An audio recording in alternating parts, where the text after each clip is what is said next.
When Amanda Bynes quit acting at the age of 24, never retire in your 20s. It's why I always said I'm not retiring. Okay, that's why I always tell you guys I'll never retire. Okay, I'll always do something. It was like, oh dude, why not do this? I don't give a fuck. I'll never retire. her $6 million net worth implied that she'd have a low-stress, problem-free future. Okay, well, I mean, 6 mil for retirement in early 20s is not the greatest idea either, though. Wait a minute, hey, hold up.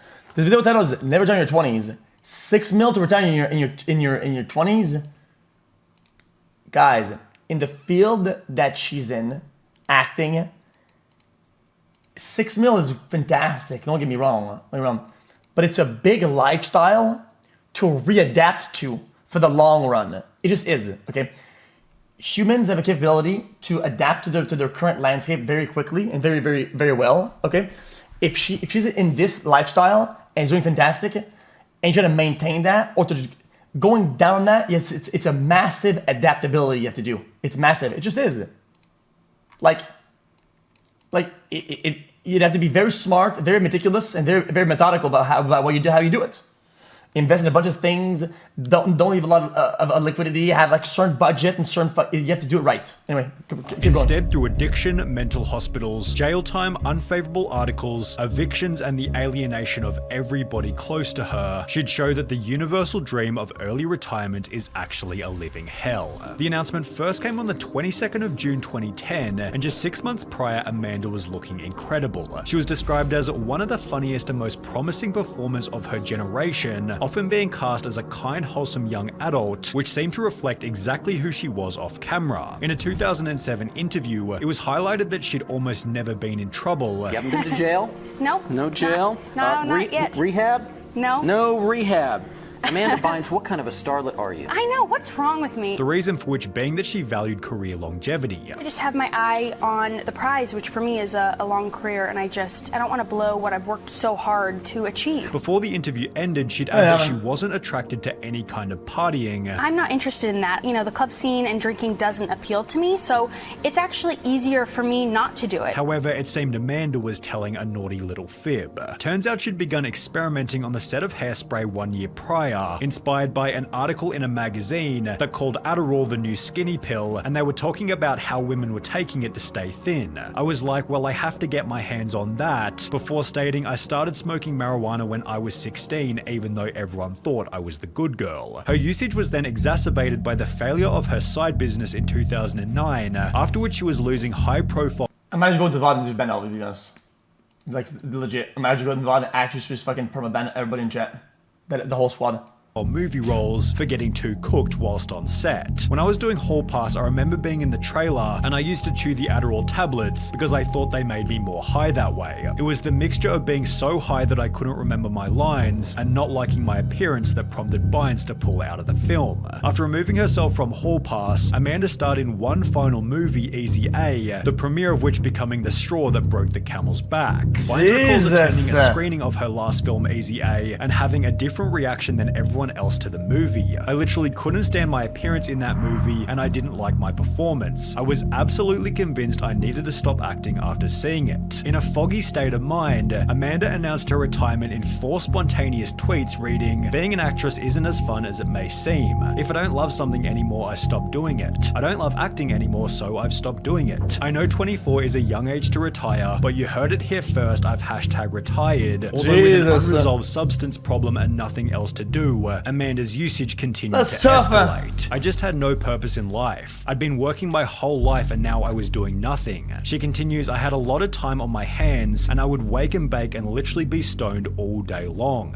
Around this time, Amanda said she started hanging out with a seedier crowd and I isolated a lot. I got really into my drug usage and it became a really dark, sad world for me. It was with this seedier crowd that Amanda began to frequent nightclubs, eventually leading to... It's crazy we talked about both these topics yesterday. Even just yesterday, I talked about all these topics and then I said, and it's lining up 1-to-1, bro.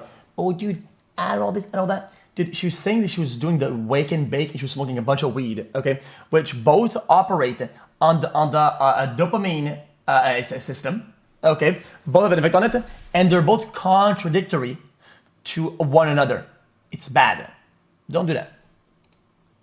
lot of people do it, but I don't know. Her first of many mugshots. She'd been arrested for sideswiping a police car, hit and run, and driving under the influence, which she'd attempt to solve not through the court system, but rather by tweeting at the president. Hey Barack Obama, I don't drink. Please fire the cop who arrested me. I also don't hit and run at the end, although the post was met with silence. Despite the unfavorable press, Amanda continued to party in the public spotlight, even claiming in a People magazine interview that she was doing amazing while adding, I'm not talking about being arrested for DUI because I don't drink, and I don't drink and drive. It is all false, although according to others around her, Amanda was completely delusional. People around Amanda are really concerned about her, a source tells People. She tells people she doesn't party or drink, she doesn't realize she has a problem, which is followed by some rock-solid evidence confirming this. Just 2 days after claiming that she was doing amazing, Amanda was dropped by her agent, publicist, and lawyer, with an article stating all three people are telling similar stories. Bynes was a dream client for years, but she became extremely difficult in the past 12 months, some say uncontrollable. All three members of the team made multiple efforts to help Amanda before she went radio silent. Eventually the team decided to cut bait, acknowledging they can't help someone that doesn't want to be helped. Clearly fed up by her portrayal in the tabloids, Amanda found herself in physical altercations with the paparazzi, as well as in verbal altercations with other high-profile celebrities. That's annoying. For example, she'd make a tweet reading, "At Rihanna, you look so ugly trying to be white," who'd then respond by stating, "Yeah, see what happens when they cancel intervention?" Amanda then responded to this by stating, "At Rihanna, unlike your fugly face self, I don't do drugs. You need the intervention, dog. I met your ugly face in person, you aren't pretty, you know it." In a different tweet, Amanda simply wrote, "At Miley Cyrus, you're ugly," who take the more mature approach by responding with, "I won't even entertain that thought." I was rooting for her comeback until she started attacking me, with Amanda's callouts being pretty clear projections, as she wasn't looking so great herself. Not even 3 years after retiring, she'd post this video to her Twitter with the caption, "I'm sucking on a Sour Patch Kid listening to music getting ready for tonight," prompting concern from her now declining fan base. She is seriously she looks like a busted girl. Lady It's Gaga. so sad seeing her like this. Something is definitely not right. She needs some help and someone or a few people to sit her down and get her back on straight, although with no clear desire to pursue anything meaningful, Amanda's situation had no hope of improving. In that very same month, Amanda Bynes was allegedly kicked out of a New York gymnastics class for showing up in an outfit comprised of fishnets, a wig, and a lingerie-like leotard. Of course she denies it, stating, "I'm suing every blog saying I was kicked out of gymnastics. What is wrong with you people? Fuck? What would you do if you found fake stories about you, making it difficult to ascertain what had actually happened?" The article came alongside a different video of Amanda dancing uncontrollably on a treadmill, and another video of her doing a similar dance while walking around New York City without any shoes on. 3 weeks later, she'd give a rare interview with In Touch magazine stating, I think there's one city I wouldn't walk around with no shoes on. It's New York, dude. I think that's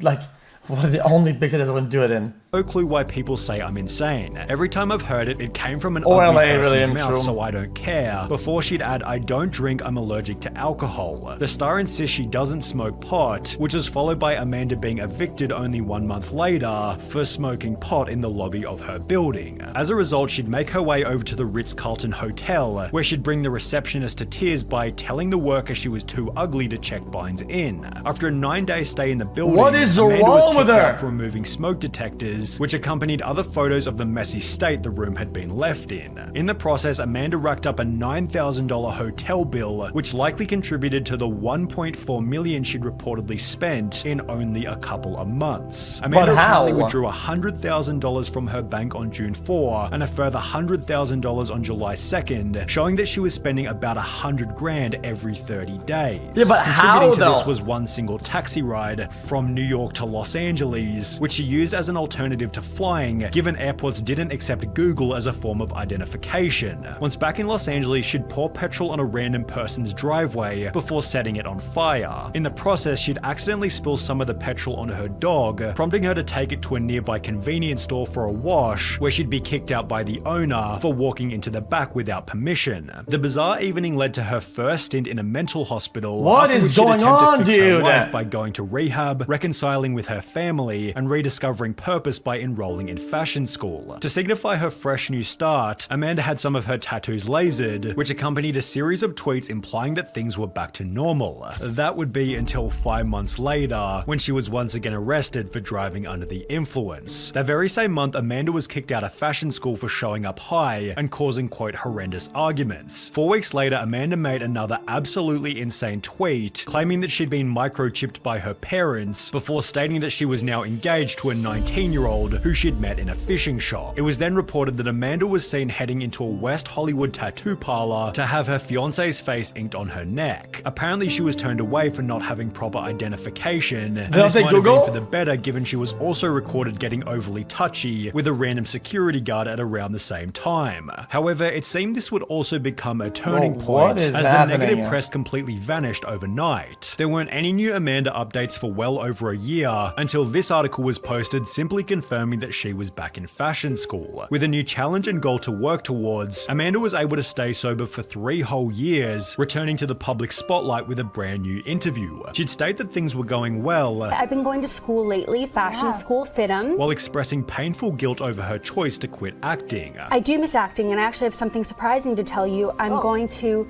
start acting again. Yes! This would come alongside a tell-all interview with Paper Magazine. Guys, I think her face changed dramatically. Like, I understand that weight can change your face a little bit here and there, right? I think like her face changed a lot compared to the weight of the rest of her body. In which she'd confirmed that she was now 4 years sober, with the article stating that she'd found a new pursuit to fill the hole that acting left, fashion. So when she'd celebrate her fashion school graduation around 7 months later, it was also a point of concern. Amanda had overcome her challenge, achieved her goal, but was back to a state of idleness. Not even 6 months after graduating, Amanda had returned to rehab, where she'd post selfies of her new home job looking face tattoos, as well as meet her new boyfriend, who she'd get engaged to only 8 weeks later. Given the two met while in rehab, it seemed they helped each other stay sober, although after a rocky 3-year relationship, it eventually came to an end. In the days that followed their breakup, Amanda was recorded by a fan in this video. Amanda, say what's up. What's up? We just walking the streets of Hollywood.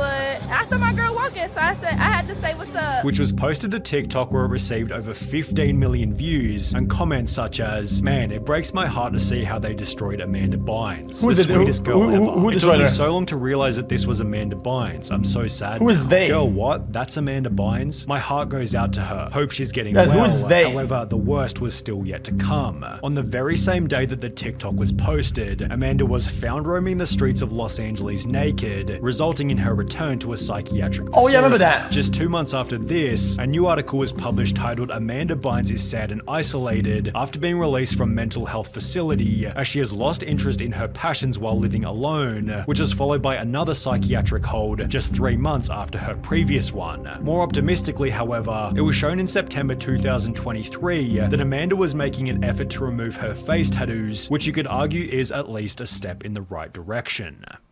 Jesus. Jimmy, how do you feel after this today? Well, that was fucking disastrous. Jesus Christ. Anyway.